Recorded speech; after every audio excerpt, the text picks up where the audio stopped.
What is something you would never tell anyone for the rest of your life? 1. When my brother was courting his now wife, he wanted to give her a handmade scarf. Seeing that others were giving hand-knit scarves, he tried knitting one himself but failed miserably. So, he bought one online and asked the seller to make it look a bit flawed. When his girlfriend received the scarf, she was moved to tears, thinking it was a genuine gesture of love. Now, whenever they argue, she puts on the scarf and sits quietly. My brother always gives in, thinking the scarf might give away its secret. 2. 2 years ago, while studying at home for graduate school exams, I had a moment of frustration. Out of nowhere, I grabbed my dad's cigarettes and smoked a few puffs in the bathroom. I'm a girl, a straight A student, very introverted, and had never even dated before graduating from college. The cigarette smoke was harsh, so I threw it in the trash. 2 hours later, when I came out, I found the bathroom filled with thick black smoke. The cigarette had set the trash on fire. The toilet was scorched black. That night, my dad and mom teamed up and gave my little brother, who was in high school, a beating. They didn't give him any money for a month. The thing is, my brother actually smoked at that time, and he thought he had accidentally caused the fire. Now, 2 years later, I've graduated. But every time I see that burnt bathroom, I still feel sorry for my brother. 3. When I was little, my dad was a night shift taxi driver, so he slept during the day and could fall asleep within seconds. One time, while we were watching TV, he suddenly started snoring. I thought he was pretending, so I took his lighter and briefly burned the bottom of his foot. When he didn't react, I thought he was really good at pretending, so I kept at it for about 10 seconds until he suddenly jumped up with a yell, clutching his foot. I just stood there, dumbfounded, still holding the lighter. The beating that followed is something I remember vividly to this day. 4. When I was a kid, I skipped school and went home. My dad caught me and asked why I wasn't at school. In a panic, I lied and said the school collapsed. My dad froze, then called the village committee to send people to rescue the children. I didn't know that when my dad was young, the school had actually collapsed, killing many students, some of whom were his classmates. The trauma was so deep that he didn't question my lie. Many parents, just off work, frantically called the school, but the lines were jammed, further fueling the panic. Before long, our entire village rushed to the school, with parents crying and screaming, riding motorcycles, driving cars, and even running on foot. That was the first time I got a beating, with no one to plead for me. My butt didn't just hurt, it went numb. 5. In middle school, my mom bought a case of 8 treasure kanji. I secretly opened it and drank several cans, then carefully put the empty cans back and resealed the box with tape. Later, my mom unknowingly took the case as a gift. Now, 4 years after graduating from college, I still don't dare to confess. 6. When I was a kid, our family was poor. One time, an aunt gave me 2 pieces of beef jerky, the kind wrapped like candy. I thought they were delicious and hid them under my pillow, eating a little bit each night. I made those 2 pieces last over a month. 7. As a kid, I imitated others who would spit when entering a bathroom. The problem was that, unlike normal people who have phlegm, I had nothing. So, I just gathered saliva and spit. Honestly, I don't know why I picked up such a silly habit. But unfortunately, it became ingrained, like the Pavlovian conditioning of a dog with a bell. I now salivate like crazy every time I enter a bathroom. It's so embarrassing. 8. In college, I'm a guy, I sleep hugging a doll. Recently, I've been sleeping with a Kuromi doll. My roommates didn't know until one night I turned over too quickly, and Kuromi fell to the floor. Now everyone knows I sleep with a Kuromi doll. 9. When I was little, I peed in the pot of porridge that was cooking at home. The whole family drank it. 10. As a child, I was mischievous and once peed on a big rooster. It pecked me on the groin, and I was in pain for half a month.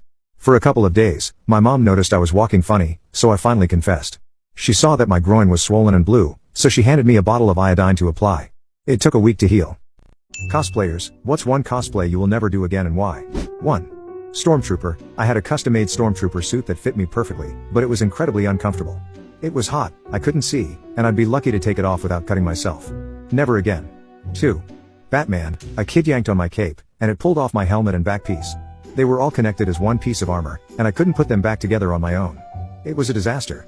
3. Daredevil. I couldn't see anything. Total sensory deprivation. 4. Waldo. From Where's Waldo? This wasn't exactly cosplay, but I went to a Halloween party dressed as Waldo. Terrible idea. Everyone wanted me hiding in the back of their photos, and I heard, "Haha, I found you." At least 800 times. Never again. 5. Gilgamesh. I cosplayed as Gilgamesh with full anime plate armor, all 3D printed. I spent 8 grueling hours trapped in a plastic cocoon. It was hot, I couldn't breathe, and I ended up with serious chafing, welts, and blisters everywhere. On the way home, I twisted the wrong way, and snap, the armor broke. I was so fed up that I threw the entire costume in the nearest trash bin and finished the journey home barefoot, in cycling shorts, and a red cape. 6. One of the 300, from 300, I'll never be in that kind of shape again. It was a one-time deal. 7. Link, from The Legend of Zelda. I dressed as Link and got the usual, "Oh hi, Zelda." Which was funny. But I also got grilled by some nerdy guys about my dedication to The Legend of Zelda. They acted like I wasn't a true fan unless I played their favorite game in the series. If I said I had played it, they'd then quiz me on every detail to prove it. Honestly, a girl can cosplay as anyone and still get harassed. 8. Motoko Kusanagi, from Ghost in the Shell. I dressed as Motoko in her full-tech suit, made of Gore-Tex. Within 30 minutes, I had heat stroke. I haven't worn it since. 9. Faye Valentine, from Cowboy Bebop. I didn't mind the comments from awkward guys, but I got tired of other female cosplayers telling me that Faye is a good starter cosplay, implying it wasn't intricate enough. The condescension got old fast. 10. Lord Business, from the Lego Movie. Never again will I cosplay as Lord Business or any Lego character. The head was too heavy, and I could barely move. It was exhausting. What are the biggest turn-ons your crush has done? 1. I was in a hot tub with this girl I had a huge thing for and a few of her friends. She decided to get us some drinks and beer from inside. As she was coming back and handing it out to all of us, her bikini came undone, both boobs out and right in my face. I was riding that high for at least a week. 2. I was about 14 and at a water park waiting for my friends to change. They had doors on the changing rooms, and as I was sitting there, a changing room door slowly opened. A girl about 20 was fully naked and sliding down her panties. She looked up, and we made eye contact. She smiled, winked, and slowly closed the door. My friends all came out oblivious to what had just happened, and I had to walk with my towel in front of me for a long time. 3. I was visiting a friend and keeping an eye on her kids while she was taking a shower. Her daughter wanted my phone so much that I gave it to her, and she ran off to the bathroom. The daughter asked her mom, who had just gotten out of the shower, to take a picture of her, I guess. She came back and said, "Look at the picture mommy took of me." What they didn't realize was that the daughter was standing in front of a mirror when the picture was taken. I started rolling, laughing, and told her to go show her mom the picture again. The next sound I heard was her mom yelling, "Oh my God. Give me that, he better not have put you up to this." We were all completely innocent to this accident. What's the worst thing you can say in an elevator full of people? 1. My mom and dad were in a crowded elevator while my mom was very obviously pregnant to the point of bursting. She looked at my dad and said, "When are you going to tell your wife about me? My parents are happily married." She was just pranking my dad. He said it was the longest elevator ride of his life. 2. My mom, sister, and I went on a vacation. While in the elevator, my sister joked and said, "The reason we brought you here was to break the news, you're adopted." The man in front of us turned around and said, "And I'm your real father." The doors opened, and he walked out. It was the best timing and absolutely hilarious. 3. Pretending to talk on a phone. Well, the doctor will let me know as soon as the test results are back if it's tuberculosis. 4. Before we start, does anyone want to get out? 5. Don't say anything at all, but take the whole trip standing at the door facing in. 6. I'm sorry, I have to do this. 7. That noise your body involuntarily makes right before you're about to puke. 8. Saying the floor numbers out loud. 9. I am a delivery driver, and anytime I'm in an elevator with people, I say, "You hear about all the people who died in this elevator?" 10. Stand in the corner facing away from everyone, bang your head against the wall, and say, "No, I won't do it. No, no, not again." 11. Remember, no Russian. 12. Don't try to be a hero. 13. Wearing an earbud or Bluetooth earpiece and saying, "The target is in the elevator right now." 14. My friend and I used to tease each other. Once, we were in an elevator, and I asked, "Do you still have lice?" We were left alone right after the next stop. 15. It's good to know I'm not going to die alone. People who were born deaf but gained hearing later in life, what objects did you expect to make noise? 1. My friend got his hearing at age 6. He swears to this day that he thought flowers would make some sort of noise and that's what attracted bees. 2. My cousin was born deaf and underwent an operation to recover part of his hearing when he was 12. He sometimes uses hearing aids but can get by without them. His family had a bunny. Of course, he had learned about cows mooing, cats meowing, etc., before his surgery. He was very shocked when he came home and greeted his bunny to find that it made no sound. It took him the longest time to understand that bunnies are pretty quiet animals. In general, he explained that he thought all pets were loud. 3. My dad's lifelong best friend was born with hearing but lost it before age 2 due to health issues. He went his entire childhood deaf, and in his 20s finally got a hearing aid. At the time, he and his wife were living downtown in a large city. Apparently, he had the hearing aid for about 2 weeks before he threw it out, saying everything was too loud. He hated the noise and sound, saying things were more peaceful without it. 15 years later, he moved out into the country on a few hundred acres of woods. Still, he refused to wear a hearing aid and kept refusing for the next 10 years. Finally, his wife convinced him to give it a try, and his mind was blown. He couldn't believe how quiet everything was and how much he enjoyed hearing. He explained that he had thought the noise of the traffic downtown was the wind and that it sounded like that everywhere, all the time. So for 25 years, he thought wind sounded like the hundreds of cars driving by. 4. My 3-year-old son is deaf, and we just had a visit this morning from his signing teacher, who is also deaf herself. She recently had cochlear implants fitted. While we were talking and signing, she said, "I'm sorry, I can't concentrate. I can hear a horrible, constant noise. It hasn't stopped the whole time I've been here." It turned out it was the rain on my conservatory roof. 5. I had a childhood friend who gained hearing and didn't realize you could control the volume of your voice. When I whispered to her, she said, "Hang on, I think I need to adjust my hearing aid." At first, I just thought, oh, it must not be working, until I realized what was going on.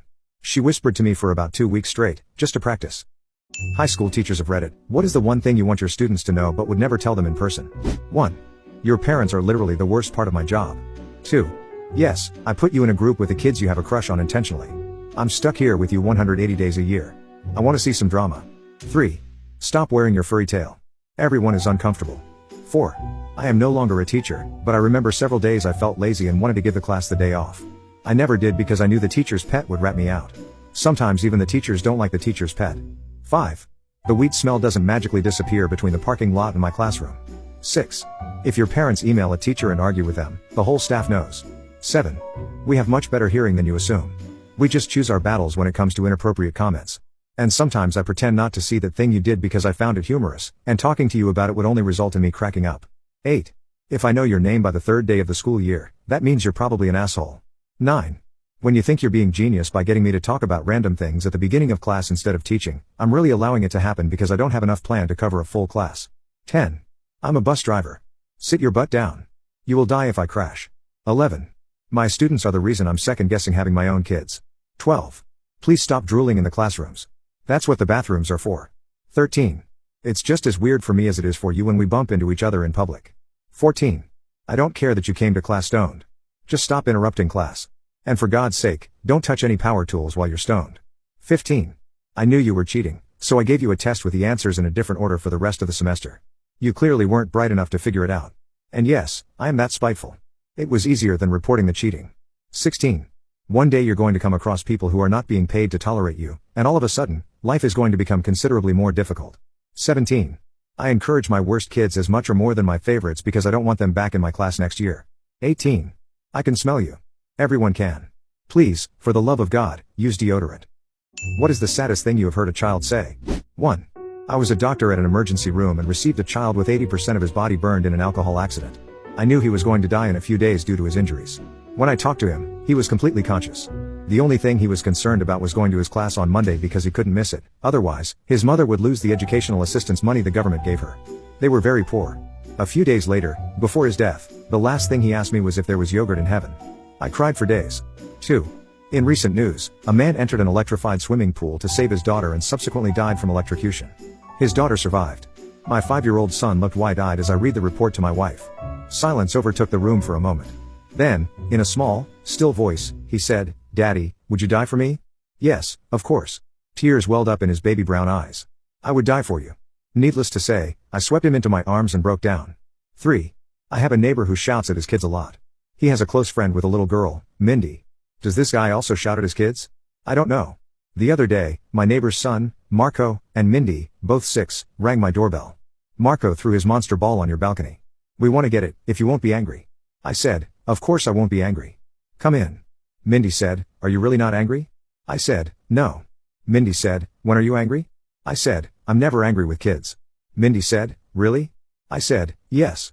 Mindy said, "Never?" I said, "Never." Mindy said, "Not even if we do something wrong?" I said, "No. I'd probably tell you it was wrong, but I wouldn't be angry." Mindy looked at me and repeated, "You won't be angry with me?" I said, "I will never be angry with you." She looked at me for a few seconds, then flung herself into my arms. I didn't even know her before this. There's no saying exactly what her background is, but I found it profoundly sad. 4. Mom? Yeah? Daddy made me wake up last night. Yeah, he kissed me and said he loves me, and I woke up, and then he left. Oh. But I fell asleep again, so that's okay. Sunshine, of course, it's okay. He loves you more than anything else in the world. Now go brush your teeth. Time for school. That was the last kiss my child ever got from his dad. Later that same night, this loving dad committed suicide. It had been a goodbye kiss. We didn't know it until that day. 5. Don't cry, Ma. I know, and I am ready. These were the words spoken by a 5-year-old girl under my care when I worked in a pediatric oncology ward a few years ago. She was a beta thalassemia major patient, a real cutie. I can still remember her curly hair, friendly smiles, and how talkative she was on her good days. She had undergone 2 bone marrow transplants in the past but came back with recurrent complications from the procedures. We tried our best, but she was dying, and she knew it. We were on the verge of tears during our morning review that day and heard her comforting her parents.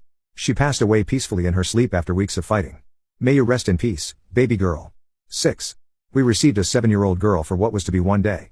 The plan was for her to appear in court the next day to give testimony about what her mother's boyfriend had done to her. The expectation was that she would then be returned to her mother, with the boyfriend out on his ear. When she returned, she told me she had to live with me because her mother loved the boyfriend more and wouldn't kick him out of their house. Since the living arrangements with the father were complicated, she couldn't go there yet, so she had to be with strangers. She asked me if I knew why her mother would do such a thing. I struggled to give her some answer without disparaging her mother, as that can hurt a child. I said, even grown-ups get confused about what's important. She cried on my shoulder until she was exhausted. Why indeed? Was all I could think. We managed well, and in 6 months, she was returned to her father. By that time, we discovered she didn't need classes for children with developmental disabilities, she could learn well, and she was emotionally stable. Her life got significantly better, but the scar from her mother's rejection stayed for a long time. 7. I was at the park with my 2 sons one day. They were around 5 and 6. I can remember giving them snacks and cheering for them when they showed me one of their look what I can do moves. Nothing fancy or over the top, just a regular day at the park. A little boy around the same age as my children walked up to me and asked, "Why are you so nice to them?" I responded, "Because those are my kids, and I love them." He said, "Are you always that nice to them?" I replied, "Yes, I'm their mom." He then looked incredibly sad, gave me a hug, and ran off. I pray for him all the time. What do men think women like, but they really don't? 1. Literally ramming your fingers in and out of me. Just no, please no. It's almost always going to hurt. The come here motion on the other hand. 2. My ex seemed to think I was interested in hearing about how he got down with women before me. No, thanks, dude. 3. Showing off, flexing, or comparing yourself to others in order to brag. Some guys think it makes them look cool, but it just makes them look insecure. 4. Having massive junk. At a certain point it just hurts and feels annoying. 5. Being a nice guy. Women want a guy who is nice, not a disciplined pet who does whatever they say. 6. Driving stupidly with me in the car to try and show off. It's an absolute no for me. 7. Obnoxiously loud vehicles.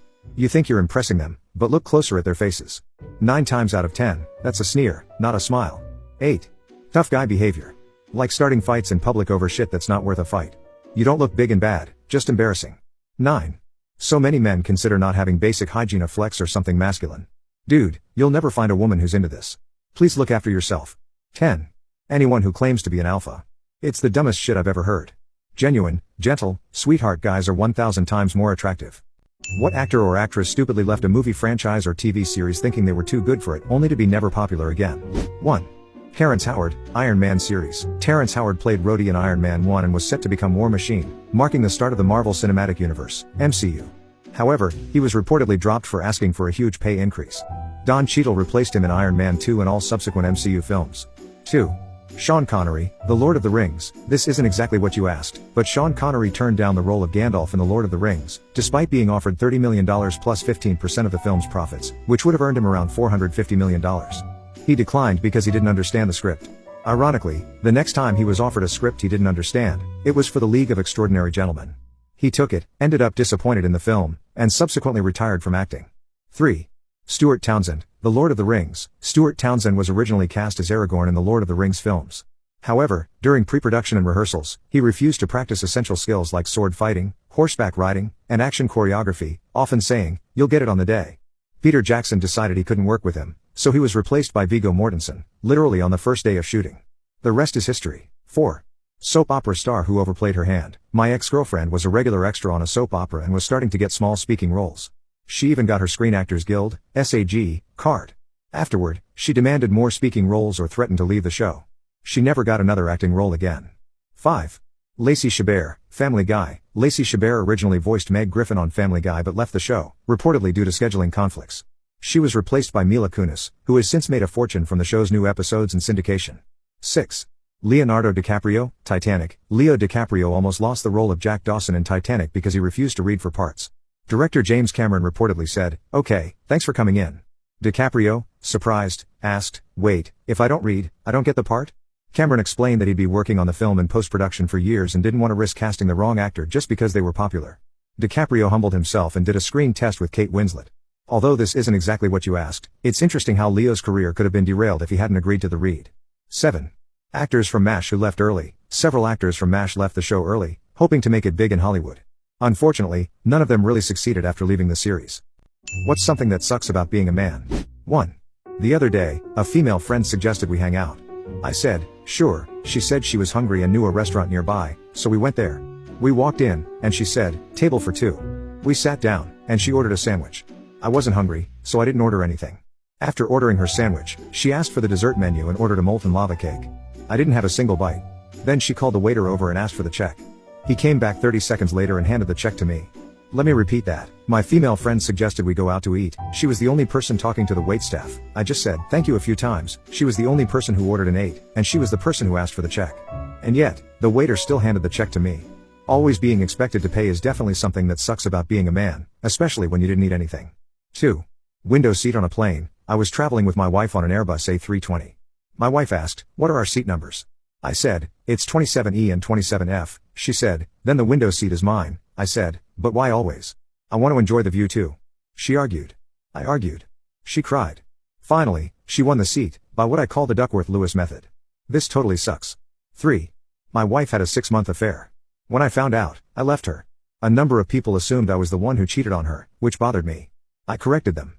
Worse were all the people who assumed I must have done something wrong to deserve it, that I was still the bad guy.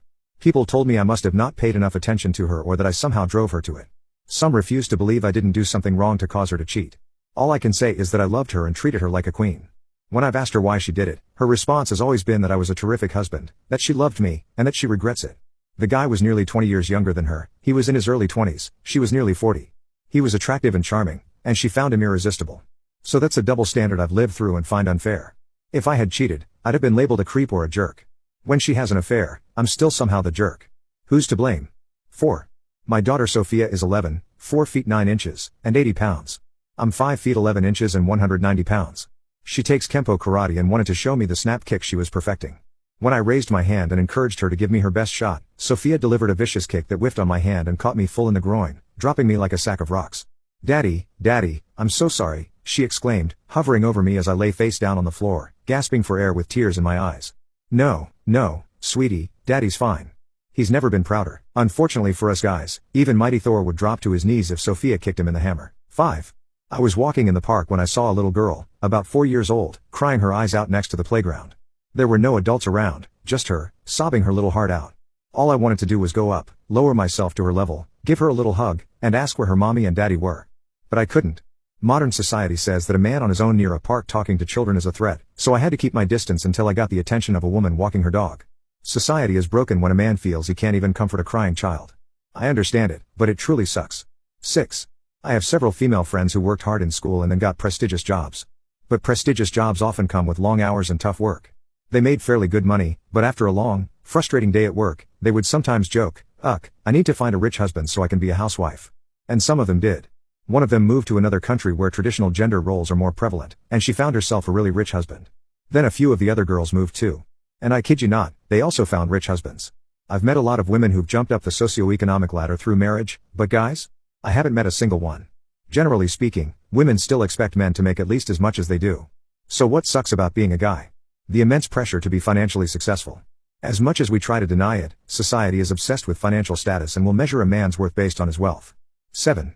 I was traveling by bus to a destination and was sitting alone in a seat meant for 2 people, on the window side. The scenery was beautiful, and I was lost in the view, enjoying the beauty of nature. The bus stopped, and a lady, who looked to be over 60, boarded. There were 2 empty seats, one next to me and one behind me, where a man was sitting in the window seat, also enjoying the scenery. The lady stood beside me, thought for a while, and then asked me to switch seats with the man behind me. I was confused. Why couldn't she sit beside me or him? Are we going to eat you? Why kill our enjoyment? But she was adamant and started creating a scene. I had to get up and sit beside the man. He sensed my reaction and kindly offered me the window seat, but I thanked him and chose to sit in the L seat. What an unnecessary sacrifice. You have to kneel before fake feminism. That sucks about being a man sometimes. What did your mother say that made your jaw drop? 1. My first year of college, chemistry was kicking my butt. I came home for the weekend, pulling my hair out. Mom asked, "Can I help you?" I said, "What do you know about chemistry?" Not in a snotty way, just a perplexed way. Dad laughed and said, "She's a nurse." For the next hour, she taught me better than my professor. She blew my mind by making me see her as a person and not just mom. 2. My high school friend decided to calculate the date of her conception. Exactly 9 months before her birthday was Easter Sunday. After school, she went home and confronted her mom. "Mom, did you and Dad conceive me on Easter?" Her mom casually turned her head and said, "Wouldn't doubt it." Her daughter was slightly horrified. "So on the holy day we celebrate Jesus coming back, you and Dad decided to get it on. That's nasty, Mom." Her mom gave a smirk and said, "Yeah." He rose again, and laughed as she walked off. 3. Your dad and I remade our wills. If I die first, I've left everything in the house to you. I was confused and asked her, just what you mean by everything in the house? So she recited the list, all the furniture, all the artwork, her crystal, china, silverware, collectibles, books, porcelain, lamps, jewelry, clothing, Christmas decorations, fine linens, basically everything in the house. I was dumbfounded and also more than a little queasy. Mom, I would never come in and strip the house. I would never do that to Dad. Why would you write your will that way? She explained that she had seen cases where the wife died first, left everything to her husband, and then the husband remarried without updating his will. The second wife got everything, and the children never received any of their late mother's possessions. Then she looked me straight in the eye and said, I know your father. If I die first, he will remarry. He just wouldn't be able to live on his own. And I'll be darned if some other woman is going to walk in and treat my items as her own. My mom worked, bought quality, and wasn't about to see someone else waltz off with her stuff. 4. When I was growing up, my dad had an affair that went on for years. He was in and out of our lives. My mom finally moved me and my sister back to New York without my dad, and we resumed our lives. During that time, my dad cleaned up, found God, left his mistress, and won my mom back. They're still married to this day. My dad tells this story about when he was trying to win my mom back. He noticed she was wearing a new watch, and he suspected it was from a certain gentleman at her work. She didn't answer, so he knew it was from that man. He said he was so mad and so jealous, and to this day, he still gets jealous. I realized the irony of a man who had a years-long affair getting jealous. So one night my dad was telling us about it again, and then he left the room.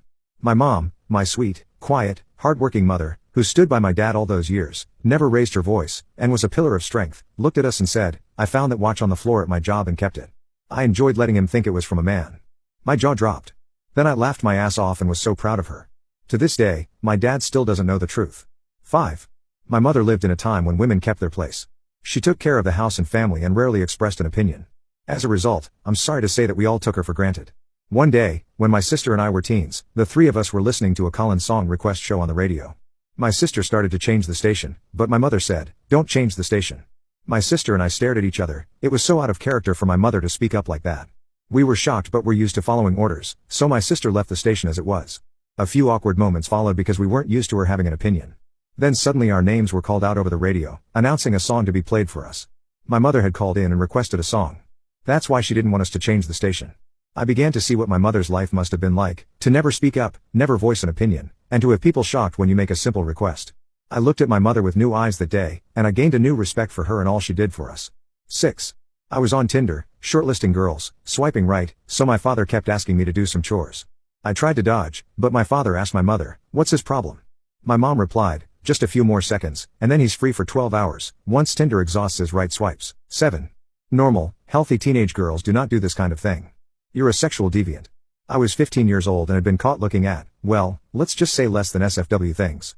I couldn't do anything but gape as my sweet, accepting, loving mother, who had always told me I could come to her with anything, called me disgusting and messed up for even thinking about those things. She dragged me to my therapist the next day, threw herself down on the couch with me, much to the therapist's surprise, and began to describe how wounded, betrayed, and disgusted she was with me. Thankfully, my therapist was having none of it and kicked my mom out of the office, assuring me that I wasn't damaged, messed up, or deviant in any way. I was a normal teenager. I don't think my mom ever forgave my therapist for that, but I completely stopped talking to her about everything that day. She still asks me sometimes why I'm so distant, but I don't answer because I know she would pitch a fit if she knew that she was the first person, though certainly not the last, to bully me for anything having to do with my sexuality. 8. My parents were happily married for nearly 45 years. Less than 2 years after my dad passed away, my mom started dating several men. One day, she announced that she planned to marry a man she'd never mentioned before. She said that was because she'd only met him 2 weeks prior. When I tried to talk her into postponing the wedding until she had more time to get to know him, she responded, I only had 2 dates with your father before I married him. My jaw dropped. She did marry the guy, and they were happy until he passed away 15 years later. Both men loved her dearly and treated her well. Very lucky lady. Did you ever go to the hospital in an emergency and get admitted immediately? 1. Yes, I was at home when I coughed and suddenly felt intense pain. I initially thought it was another broken rib, as I regularly broke ribs when I coughed. But within about 10 minutes, I couldn't sit, stand, or even breathe without gasping. My son took one look at me and rushed me to the hospital ER. While he was parking the car, I staggered into the waiting room. The triage nurse took one look at me, ignored everyone else, grabbed a wheelchair, and shouted, "Code blue. Code blue." She literally pushed people out of the way while yelling for assistance. We rushed into the ER, where the nurses immediately sprang into action. A patient in a hospital bed was wheeled out to make room for me. I kept apologizing to him, but within moments, I was surrounded by doctors, nurses, an ECG machine, and someone drawing blood. By the time my son returned from parking, I was already undergoing multiple CT scans. It turned out that when I coughed, I had burst a blood clot in my lung, causing internal bleeding. Fortunately, the clot didn't travel to my brain, or I would have died instantly. In the span of just 10 minutes, I was diagnosed and treated for multiple blood clots in my lung. I am forever grateful to my son, the medical staff, and God for saving my life that day. 2. At 5:30 a.m. on a Tuesday, my alarm went off. I hit snooze and got ready for the day, but I felt more nauseous than ever before. I tried to throw up and sit down but couldn't find any relief. I managed to make it to work, but I couldn't drink coffee, and even Coke didn't help. By Wednesday, I briefly passed out and hit my head on the way down. My husband was very worried, but I brushed it off, thinking it was just an upset stomach. By Friday, I was still extremely nauseous, so I finally called my husband to pick me up from work. My boss escorted me outside, and people offered support. On the way to the hospital, I dreaded having to wait in the ER. As we walked in, a triage nurse rushed over and got me a wheelchair immediately. Within the hour, I had an X-ray, a CT scan, and blood tests. It turned out I had a bleeding ulcer and had lost 3 pints of blood. I guess I looked pretty pale. Thankfully, they treated me quickly, and I was admitted right away. 3. I walked into the ER, and since I was a chief of surgery, an orthopedic surgeon, they asked who I was there to see. I told them I wasn't there to see anyone, I was the patient. I said, I have appendicitis. Naturally, they didn't believe me and performed a CT scan, which came back negative. They asked who they should call, and I gave them the names of 2 general surgeons. One of them arrived within 30 minutes. Another half hour later, I was in the OR, receiving anesthesia stronger than fentanyl. My friend, the surgeon, removed my severely infected appendix. I was up and rounding within 4 pole the next day. Rest in peace to my friend, who was a brilliant but troubled surgeon. I miss him. 4. I was bitten by a cat, but my boyfriend insisted it would be fine. I rinsed the wounds and carried on. Within 24 hours, my hand was swollen to twice its size, red and painful. Reluctantly, my boyfriend drove me to the ER, but he complained that it wasn't convenient for him and asked if I could wait until the next morning. When I got to the ER, I was hooked up to N4 within half an hour. The doctor told me that if I had waited any longer, I might have died from sepsis. Needless to say, I dumped my boyfriend shortly after. 5. Last weekend, I ate lunch at a fast food chain before starting a 3.5-hour drive home. About 45 minutes into the drive, my stomach started rumbling intensely. I had to pull over multiple times to vomit or have diarrhea. This went on every 10 minutes for the next 70 miles. I realized I wouldn't make it home, so I followed signs to the nearest hospital. I walked into the ER, handed over my insurance card, and barely managed to say, I think I have food poisoning, before vomiting on the floor and passing out. When I came to, I was already in a hospital gown with 4 fluids being administered. They did numerous tests, including an EKG, and kept me for 24 hours to ensure I could hold down food and liquids. I'm grateful for the quick care I received at Community Regional Hospital in Kokomo, Indiana. 6. One winter, I woke up with chest pains. I ignored it and got on a short 2-hour flight. The pain worsened, so I asked the flight attendant when we would land. It was only 15 minutes away. My wife picked me up at the airport, and we skipped the checked bags, heading straight to the ER. Chest pains meant they saw me immediately. An ECG ruled out a heart attack, but the pain was still severe. One of the orderlies jokingly asked if I had been playing baseball, as it sounded like a ball-throwing injury. That's when I remembered the drunken snowball fight I had the night before. It turned out I had pulled chest muscles. The relief mitigated the embarrassment. 7. I woke up at 2 a.m. with severe back pain. Changing positions didn't help, so I went downstairs to avoid waking my husband. I drank a glass of milk, but it immediately made me vomit. I kept throwing up, and eventually, my husband came downstairs, alarmed. I told him to call an ambulance because I knew something was seriously wrong. 15 minutes later, I was in the ambulance, still vomiting bile. The paramedic thought it was just the flu, but I knew better. Within 15 minutes of arriving at the hospital, I was being wheeled into the OR. My gallbladder had ruptured, and I spent 5 days in the hospital recovering. What trend died so fast that you can hardly call it a trend? 1. Silly bands. I worked in retail at the time. After they initially sold out, by the time we got new stock in, nobody wanted them anymore. They all got clearanced out, probably because schools banned them almost immediately. 2. The sea shanty craze. Remember that one random week when everyone was suddenly into sea shanties for some reason? 3. Segways. Does the existence of the Segway count as a trend? It was hyped as the future of transportation, but it never really caught on. 4. The 3D craze. Around 2010, everyone thought 3D was the future. After Avatar came out, every movie tried to be 3D. Then came 3D TVs, 3D phones, and the Nintendo 3DS. The craze died out in about a year, likely because it gave people headaches and was more of a gimmick than an improvement. 5. The summer of Pokemon Go. The summer of Pokemon Go was incredible. People were up and outside, walking around, getting exercise. Strangers met and chatted, and for a brief moment, it was cool to be social. Then, if I remember correctly, an app update broke the game, and its popularity dropped off drastically. Ironically, about 4 years later, COVID-19 happened, and we were all stuck indoors, a complete opposite of that one wonderful summer of Pokemon Go. Which celebrity faded away without many realizing it? 1. I heard someone say, if you wonder why an actress stopped working, the answer is probably Harvey Weinstein. It's really sad. I see Sopranos fans asking why the actress who played Gloria Trillo didn't do much else. The big answer is that Harvey Weinstein blocked her career from advancing because she turned down his advances. 2. Kevin Spacey. You never see him in anything anymore. I really loved him in House of Cards and American Beauty. 3. Taylor Lautner was huge during the Twilight era. He had fans screaming over Team Jacob and seemed set for a major career after that. But when Twilight ended, he started appearing in fewer projects, and it's like he faded out as quickly as he shot to fame. Now you barely hear anything about him, and it's wild considering how massive he was for those few years. 4. LMFAO released Party Rock Anthem, then Sorry for Party Rocking, and then vanished off the face of the earth. 5. If you had told me 20 years ago that the most relevant Olsen sister would be Elizabeth, I'd have been very confused. But here we are. The other two are a nonentity, and she's part of the biggest film franchise of our generation. 6. Wiz Khalifa. I never really listened to him, but Black and Yellow was on a loop all through high school. After I graduated, I never heard anything about him again. 7. Ellen DeGeneres was known for her Be Kind brand, but then stories emerged about toxic work environments and how poorly people were treated on her show. Former employees and even celebrity guests spoke out. While her show continued for a bit, her reputation was severely damaged. It's crazy how she went from America's beloved talk show host to someone people view as hypocritical. 8. Chrissy Teigen was known as the Queen of Twitter and was beloved for her witty social media presence. But then past tweets and messages resurfaced showing her bullying behavior, and she faced massive backlash. Brands dropped her, and she took a long break from social media. Her reputation hasn't fully bounced back, and it's wild how fast things turned for her. 9. Louis C.K. was one of the biggest comedians around until allegations of inappropriate behavior came out.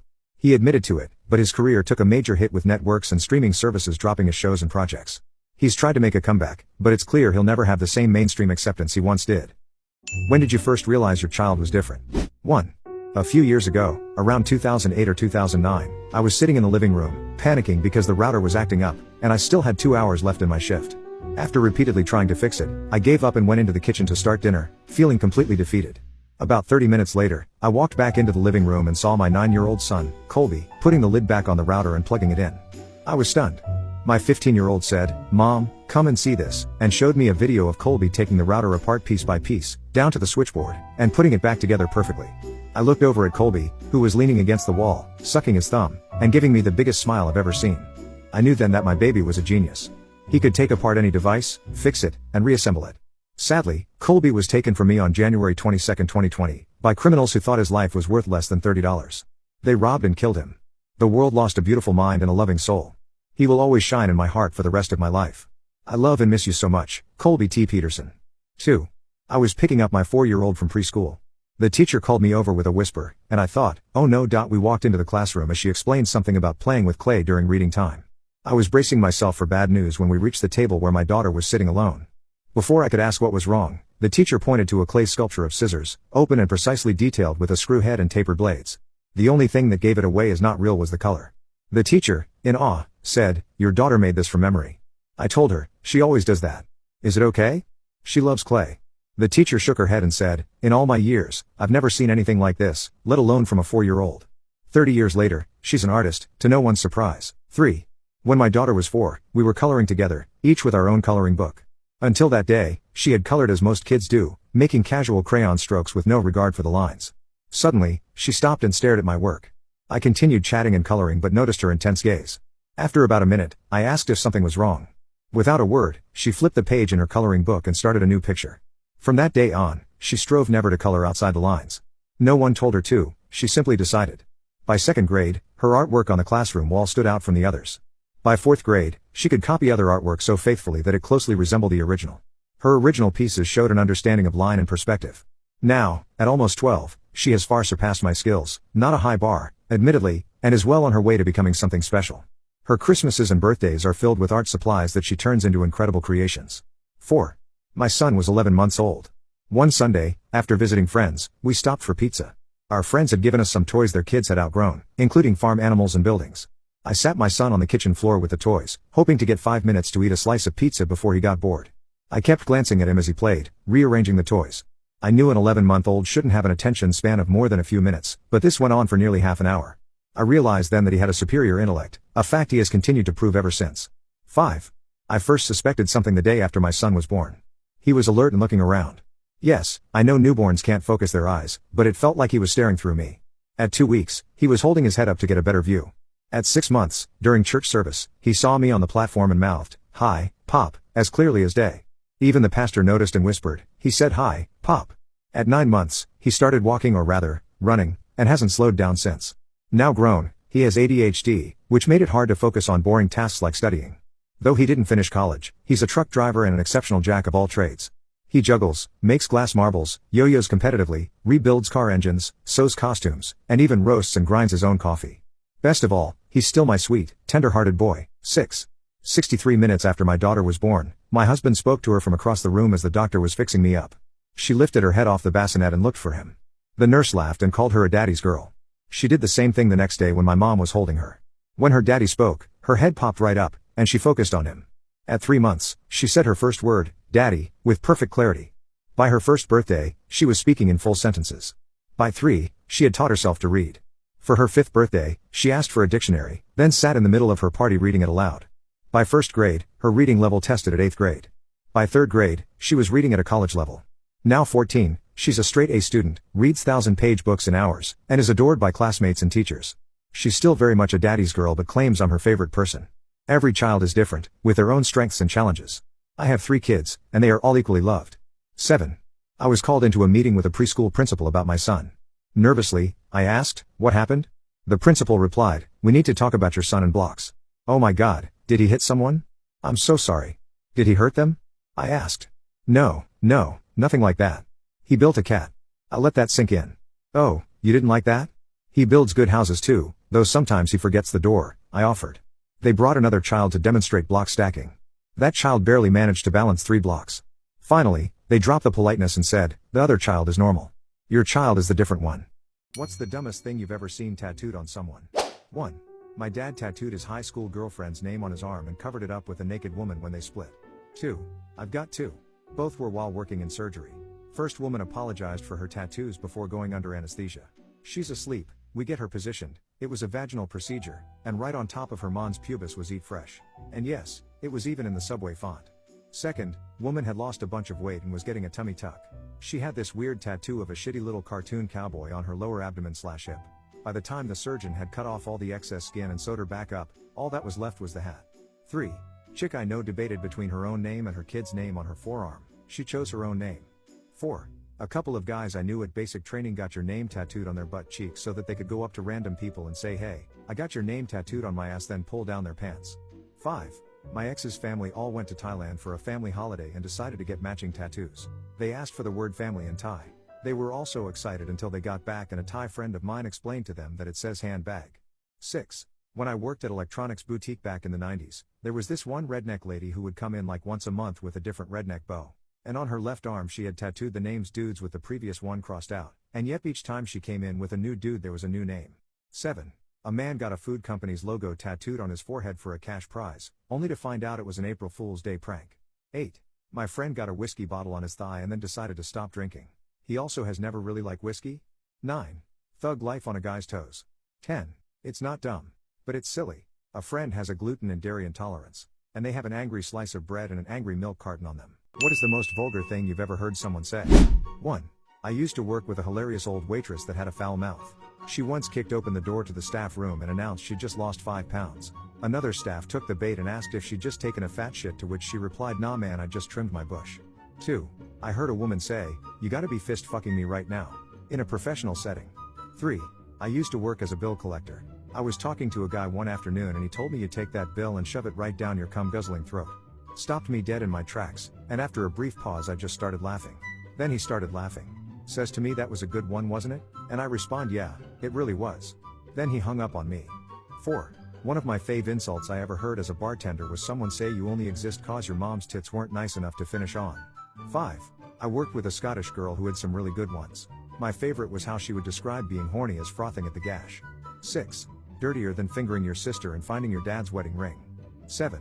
My favorite fast food is KFC because I eat it then I jack off with the grease on my hands, which gives me these little pimples all over my dick that I can pop the next day and still taste the chicken. Heard in a Counter-Strike source lobby about 15 years ago and it still haunts me. Americans, what shocks you about the UK? 1. The casual use of the word cunt. In America, cunt is way worse. It's the kind of thing you call someone when you have little to no intention of speaking to them again. 2. I've never been, but I was shocked and concerned for the Englishmen I met at the Euro Cup final.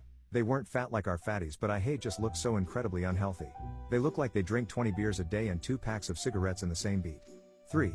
How the average Londoner can afford regular pub nights considering UK salaries and the cost of pints. 4. Lack of air conditioning. There was something gross about being stuck in hotel rooms during the summer with no AC and windows that wouldn't open more than a few inches. It was just crushing to walk into any given business and instead of that expected blast of refreshing, cool, dry air that you get everywhere in the US, you just get the exact same temperature you were just in outside and, sometimes, even worse. 5. A lot of the Brits I know talk about how violent American culture is, but in living in the UK for 4 years I saw more fistfights than I have in 5 decades in the US. In the US, if you punch a guy in the face, it's a major crime that you could do serious time for. In the UK, it's a Tuesday night at the pub. 6. When I visited Scotland for the first time, I noticed a newspaper lying about. The original headline said an all-legless woman uses leg prosthetics to attack cabin crew. At that moment, I was certain that I was in the United Kingdom. 7. How many people own a washer but no dryer for their cloths? 8. People are so mean to each other. I know it's a different culture and not meant the same way. It's not as though every person is actually a jerk, but as an American, it just feels like such a mean-spirited culture. 9. How little artificial flavorings and artificial sugars there are in food. 10. How much cheaper alcohol is there? Was not expecting it when I went over there a couple years ago, but I certainly wasn't complaining. Also thought that driving on the other side of the car and road would be more challenging than it was. Honestly, the only bad part was how narrow some of the roads are. What is something that someone has walked in on you doing? 1. In high school, I was in a guy's bed trying to figure out how to make my exit without his mom seeing me, considering how obvious it was that it was a casual thing. Then she walked into his room, asked him to pick up his little sister from school, and gave me a casual wave. That's when I realized I was one of many. 2. My girlfriend's little, 10, sister walked in on us doing the dirty. I immediately went soft and my girlfriend screamed. I made eye contact with the poor girl as she slowly closed the door. Never talked to her about it. 3. I forgot to lock our sweet mate's door to our shared bathroom, and his girlfriend walked in on me taking a heinous shit. Edit: I was in college, and I'm talking Keystone Light Tall Boys and Taco Bell type shit. 4. My dad walked in on me using a vibrating face brush. It was like a cheap version of the Clarisonic, as a vibrator. I was home alone and thought I was okay because the alarm goes off when the garage door opens and my family always used the garage door. Except that day. He didn't walk into my room, but he could see the very obvious position I was in, legs spread, holding a noise-making thing in my vagina. I quickly switched devices to my epilator that makes a kind of similar sound and tried to make it look like I was grooming my bikini area, but the damage was done. 5. I had had a surgery and could not stay at my apartment by myself, so I opted to stay at my grandparents' house. My friend with benefits came over and was in the middle of giving me a sympathy BJ when my grandmother walked her happy self right into the bedroom. We never talked about it, which is a good thing. What's something you find attractive that isn't the normal? 1.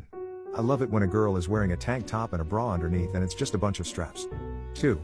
Sharp canine teeth. It just gets me going for no reason. 3. My GF told me she finds the back ligament of my feet extremely hot and I don't know what to do with that information. 4. Wizard cloaks. 5. Just the way a girl looks when she wakes up in the morning. 6. I like protruding ears. 7. Very strong opinions about macroeconomics of the developing world. 8. Women who read before sleep. For some reason I found it comforting watching someone reading while I'm half asleep. 9. I'm a 7 on a good day and a 5 on others. My wife thinks I'm a 10 because I can make her laugh on her worst days and I've got mad skills in the kitchen. She gives me looking at a Greek god eyes if I'm making her laugh while prepping appetizers after a hard day at work. Somewhere along the way I forget I was average looking, because the way she looks at me makes me believe I'm loved for exactly who I am. 10. Short guys. I'm 5'9" and my husband is 5'6". 11. I find it attractive when girls have big front teeth and basically a cute rabbit face. 12. Women in full suits of armor. I will not elaborate. 13. Stretch marks. Like starting on the side at the lower cheek going to upper thigh. Especially if you're naturally tan cause the stretch marks are a lot lighter than the skin. I should call her. 14. I actually prefer a more normal look for a girl to a hot date look. Think sweatshirt/pants versus dress. I suppose it just feels like they are more comfortable with me, and that's what I want out of a relationship. 15. I love a big nose on a woman. Especially a Roman nose. 16. Some scars are hot. 17. I've noticed most of the girls I find attractive have big foreheads. Or like most of their facial features are in the bottom 2/3 of their face. I'm not sure why. I wonder if part of me thinks that small forehead people have little brains or something, but I couldn't tell you. It's just something I've noticed that I'm drawn to over the years. I just want to give them a big ol' kiss on their forehead. What's something that's not right about your body, but not serious enough to go to a doctor about? 1. Sometimes I'll have one random hair that grows out of my arm that has the consistency of plastic and is almost clear looking. My mom gets it too. It's just one hair. 2. My left leg makes cracking sounds when I walk upstairs. I'm only 20 years old, guys. 3. There's an indent on my right foot where a horse stepped on it. I never went to a doctor about it and I assume it is in fact broken, but it's been almost 20 years. 4. You know that little flap anchoring your tongue to the bottom of your mouth? Mine's abnormally short, so I can't stick my tongue out as far as the average person. 5. I experienced something that's called exploding head syndrome, something that is much less severe than the name might imply. Basically, sometimes, right as I'm on the edge of sleep, I'll hear a loud auditory hallucination that jolts me back awake. 6. When I blow my nose, my left eye bubbles from the corner. Like air coming through? Freaks me out every time because it feels so weird. 7.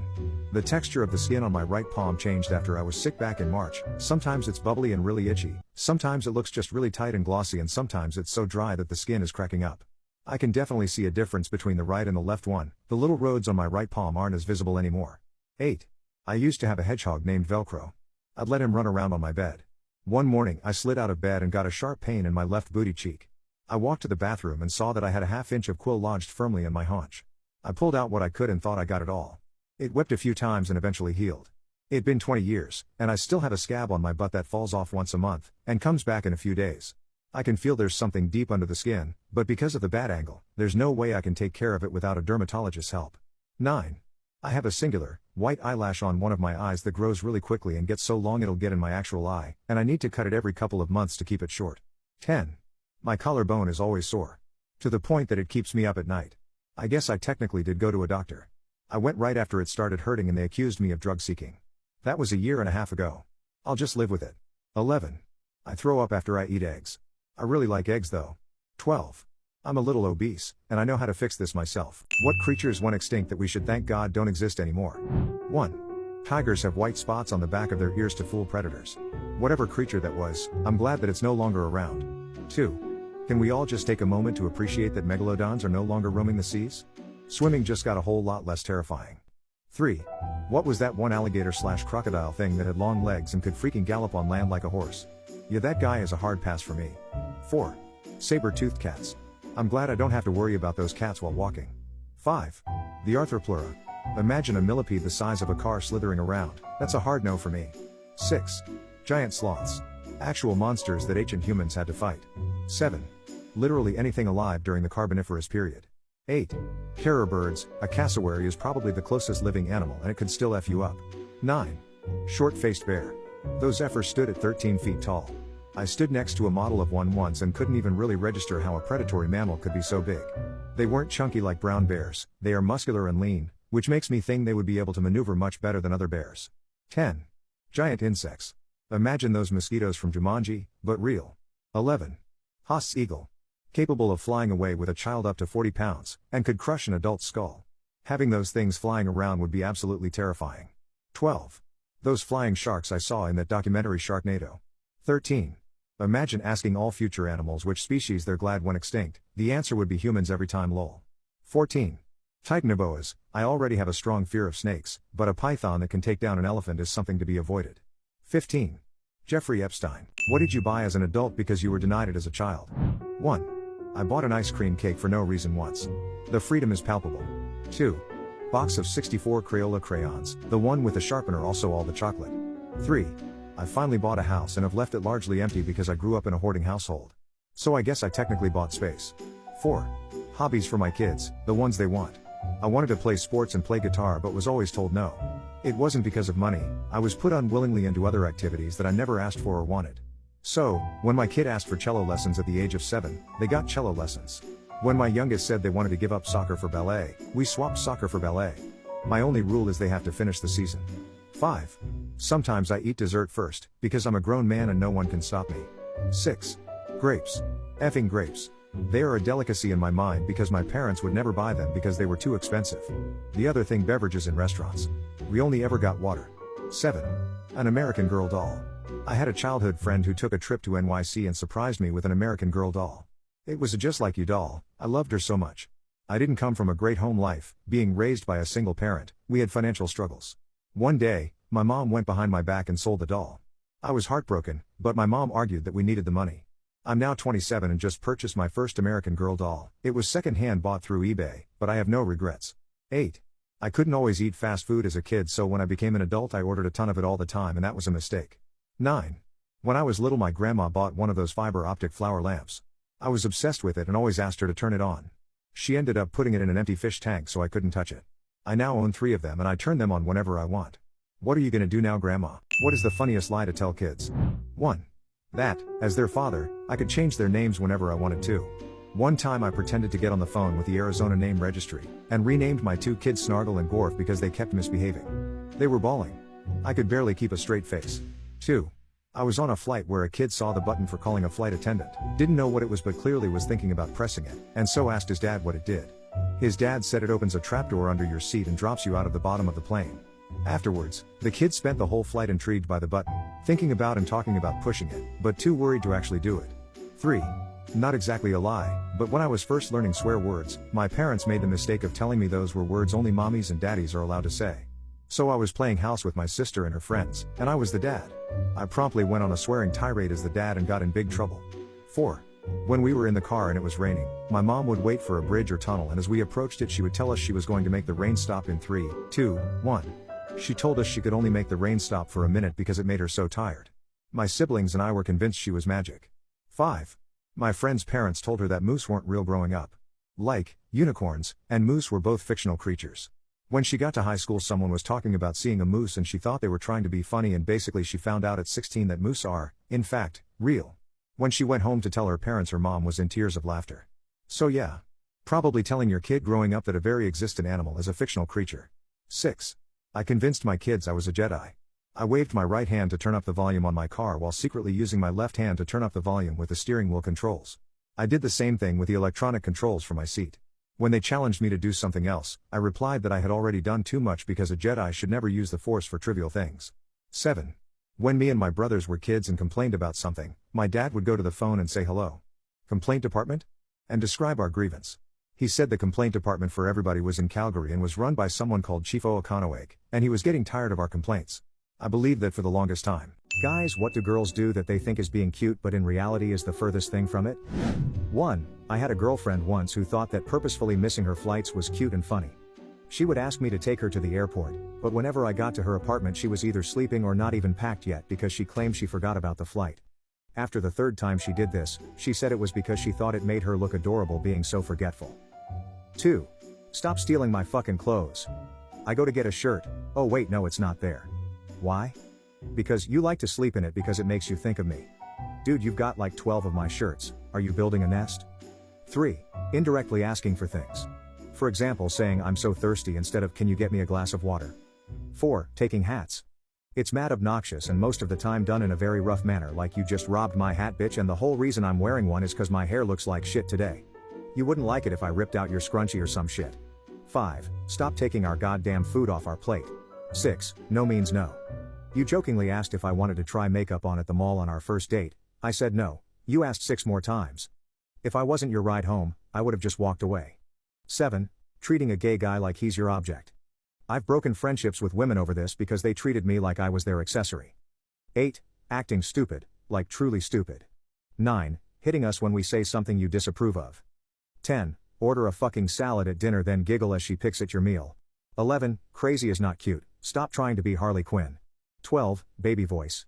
I hate it, just use your normal voice when talking to me, none of this stupid higher pitched tone. 13. Tickling. One girl I was with would not fucking stop. For 25 minutes I told her to cut it out. I was tickle graped. When did you realize you were attractive? 1. I'm not attractive, but a girl did scream hey you're cute at me while I was pumping gas the other night. I'm sure she was drunk, but I'll be riding that ego boost for at least the next 3 months. 2. My dad started pointing out how many girls were checking me out whenever we were in public. I was always oblivious to it, mostly because I was in a long-term relationship and never really cared. Initially I laughed at the notion, but a few of my girlfriends have started to point out the same. 3. When I was told I was the highest quality meat at the gym, by an absolute babe. I felt so objectified. It was great. 4. In high school, my friends and I stumbled across a rally for 9/11 truthers and started to argue with them. At one point one of the truthers got fed up and told us to go away and get a life. He turned to me and said, "You're a good-looking guy. Why don't you go get a girlfriend?" It's rare to get that kind of compliment from someone who's pissed at you. 5. When I heard my little son 6 tell his friend, "No, I do not look like my mummy, I look like my dad, we are both handsome." 6. When a few of my female friends told me I used to have such a crush on you in high school. In fact, a lot of girls did. I never knew about it, so I never made any passes at them and went through high school thinking I looked like a potato. 7. I've had to put less and less effort into conversations over the years. 8. A really cute girl in my psych class put her hand on my shoulder in a conversation once, gave it a squeeze and then glanced at my shoulder. She made this little ooh sound, her eyes kinda glazed, and she started just kinda holding her hand there, lightly squeezing. I was pretty uncomfortable about it at this point and asked if she was okay. She just sorta smiled and said, "Yeah, much better thanks," pats my shoulder and turns away. I asked another girl what that was about and she just said, "Really? Girls like hot guys." 9. When I was a kid I never thought of myself as attractive. The boys at school, and the girls, made it very clear that I was a buck-toothed freak. We went on holiday to Cape Town December 1998, I was 13 then, and we were in a restaurant one day after a few days of sun and swimming and I went to the bathroom. As I was washing my hands I looked up into the mirror and suddenly my face looked different. Guess the tan paid off well against sun-bleached blonde hair. I just stared at myself and wondered if it really was me. I didn't recognize myself. Shrugged it off and went back to my family, but I then started noticing that grown-ass men were staring at me. It freaked me out. Boys started wanting to hang out with me on the beach. It freaked me out. I was never hot and I never wanted to be. But that was the day I realized that I wasn't a total troll. What are lesser-known biological differences between men and women? 1. Men are more prone to stutter. Moderate stutter is 3 times more likely in men. A severe stutter 10 times more likely. 2. Women have longer teeth than men. 3. Blood flow in a man's body is more even than a woman's body. In females, blood flows more around the core and the baby-making zones, which explains why women's hands and feet get colder than men. 4. Only women can pass on mitochondrial DNA to their children, so if you're a male with a mitochondrial defect of some kind, the disease will end with you. 5. Women and men can have different symptoms when having a heart attack. 6. Men are better able to pick up on and focus on a singular sound than women. It's really not all that useful anymore, now that we've moved away from our hunter-gatherer roots. But if your child is a musician in an orchestra, dad has a better chance of being able to single them out and listen to them more individually than mom. 7. Men have slightly larger veins than women and it is easier to draw blood from men than women on average. 8. Collagen fibers under the skin of men are more criss-crossy than in women, which both explains why women are more prone to cellulite, and also why men have an easier time opening jars. 9. Males have longer eyelashes than females do. So technically using mascara isn't making you look more feminine, it's making you look more masculine. 10. Our view is different. Women have a wider peripheral vision, making them able to spot something more quickly. Men have tunnel vision, giving them better depth perception. 11. The classic stereotypical female handwriting appears to have a scientific basis. Girls develop fine motor skills earlier than boys, and also have a tendency to grip pens and writing implements differently, apparently due to nails, which affects their motor skills when writing. 12. Men have more sweat glands than women. Which is why when I come back from an hour at the gym my shoes smell like Fritos, but a girl who wears flats all day takes them off and all you smell is lotion. 13. Men are 4 times more likely to be autistic than women. 14. Men walk in a different gait to women when they stand up because they do a cheeky sidestep to unstick their sack from their leg. What is the dumbest thing you've ever done while you were high? 1. I microwaved cheesecake because stoned me found it odd that it was always served cold and not hot like it should be. And on a related note, piping hot cheesecake will take those munchies away real quick. 2. I saw tiny bugs crawling over a little flower among the grass. I realized they had never heard music before, poor lil guys, so I put my phone next to the flower and gave them the concert of a lifetime. 3. Playing video games with my bro, split screen Modern Warfare 3. I'm absolutely crushing it, then I realized I'm looking at the wrong screen. My dude is in a corner moving and shooting the wall. 4. Once I was looking at the moon and I was just noticing the details in it, and I took a step forward to get a closer look like a dumbass. 5. One night I go in the backyard to get high. I leave the backyard lights off so that my older neighbors can't see what I'm doing cause I'm immature like that lol. I got a glass of ice water in one hand and I stepped into my pitch black backyard. Every time I move I hear a sound like there is an animal stalking me in the many bushes in my backyard. Whenever I stop the sound stops, but once I start moving again it sounds to me like the leaves in the bushes in our backyard are rustling and there is an animal in them. If I try to go back toward my back door, the sound follows me. If I move further into the backyard, the sound follows me. I am legit freaking out thinking there is a big animal stalking me in my backyard. Turns out it was just the ice in my drink clinking every time I moved. I never felt so stupid in my life. 6. One time when I was in high school, my mom went grocery shopping and of course I used her time away to smoke a joint. When she came back with the groceries, she called me out to the car to help bring them inside. I put some Vicine in, slipped on my flip-flops and headed for the car. As I'm bringing the groceries in maybe 2-3 bags at a time, I'm bringing them all the way to my bedroom instead of the kitchen. My mom locks the car, walks in the kitchen and says, "Where the hell are the groceries?" I'm standing there eyes bloodshot because the Vicine didn't kick in yet, like, oh shit. 7. I got super blazed one night near the beginning of pandemic lockdown, and went across the street to the drugstore to get some chips and such. As I approached the automatic glass doors I saw a person standing on the other side, so I waited for them to come through. I stood there waiting for what felt like an eternity. I was getting frustrated, like, what's up with this clown? Can't they see I'm waiting for them? Then I realized it was just my reflection. 8. Was holding my cereal in one hand and phone in the other. Went to toss the phone on my bed, tossed the cereal instead. What made the weird kid at your school weird? 1. Had one girl in my year who had a weird obsession with our physics teacher. Then in a lesson learning about spinning forces she asked if she could show a cool video to the class. He said yes. The video was of her spinning on a pole in her underwear. When he sent her out she was yelling the whole way, "Why? Are you saying that pole dancing is sexual? 'Cause that's sexist." She wore butt-skimming skirts with fishnet tights and corsets on non-uniform day as well. Always got sent straight home. They ended up expelling her when we were about 17.2, the Vine where a kid goes, "I have the power of God and anime on my side," and screams like a banshee went to my middle school. He was maybe 4 grades underneath me but his weirdness turned him into one of the most popular kids in his grade. 3. Kid smelled like he bathed in cat pee every day. Hissed at anyone who came near him. Used to run through the hallways from class to class. Threatened to unalive me in a computer lab because I used Internet Explorer instead of Firefox. 4. There was a kid in my school who was obsessed with Mario. He had Mario sweatshirts and notebooks, and a Mario backpack. Well, someone figured out that if you told him Mario is dead he'd flip. Scream and cry, "Fuck you, no he's not," every time. He got in trouble multiple times for attacking kids who said anything about Mario dying, even if they were talking about in the context of Smash Bros or something. This happened 8th to 10th grade, then I never saw him again. 5. Kid always wore a zoot suit, every day. Not that weird I guess. But back in high school, weird as fuck. 6. He would toss off in the middle of class. He didn't actually pull it out, but he would aggressively rub the side of his pants and his face would get really red while staring at the girls in the class. Everybody noticed but a word was never spoken about it. 7. One kid was obsessed with all Asian culture, kind of random since we lived in a very rural community in Canada with little connection to the outside world, let alone to Asia, and would lose her mind if anyone said anything remotely negative about it. It started out as mainly just a fixation on Pokemon, anime, and K-pop, but quickly branched out to all things Asian.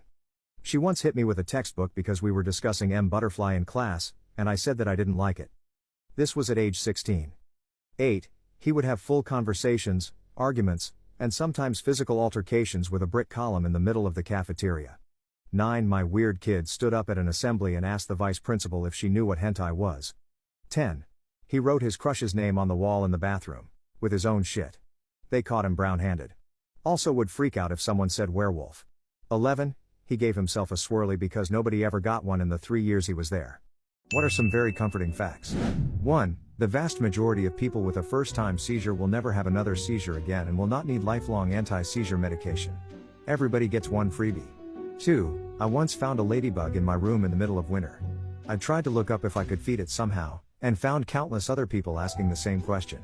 The world is full of people who have compassion enough to feed a lone bug in the winter. 3. Crows will let other crows know if you're a good person. Feeding a crow in your backyard can quickly become many crows over time since the rumor spreads.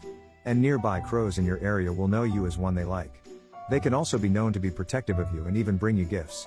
Suffice to say, crows are one of the most intelligent creatures on the planet and they are truly underrated. 4. There is a group of bikers called Bikers Against Child Abuse who support child abuse victims in court by looking tough and giving the kids confidence to testify against their abusers. It's actually an international group. 5. Jupiter has been protecting Earth from almost every stray asteroid strike coming in from out of the solar system since the planets first formed. 6. Nurse here. If you're having a general anesthetic for a routine operation, and worried about dying while under, please be aware there are about 7 different levels of stuff we can do to bring you back. So if the thing we normally do doesn't work, we've got plan B, then we've got plan C, D, E, F, G and H, and we rarely need to even go to plan C, let alone the rest. I've been qualified 15 years and it's literally never happened anywhere I've worked. 8. The ozone layer is slowly repairing itself. 9. If you quit smoking by age 40, your life expectancy is the same as a non-smoker. It's never too late to quit. 10. Nobody pays all that much attention to you. Everyone is the main character in their story and thinks you're just another supporting role or an NPC. I find this very freeing. 11. Your pets will forgive you if you accidentally step on them.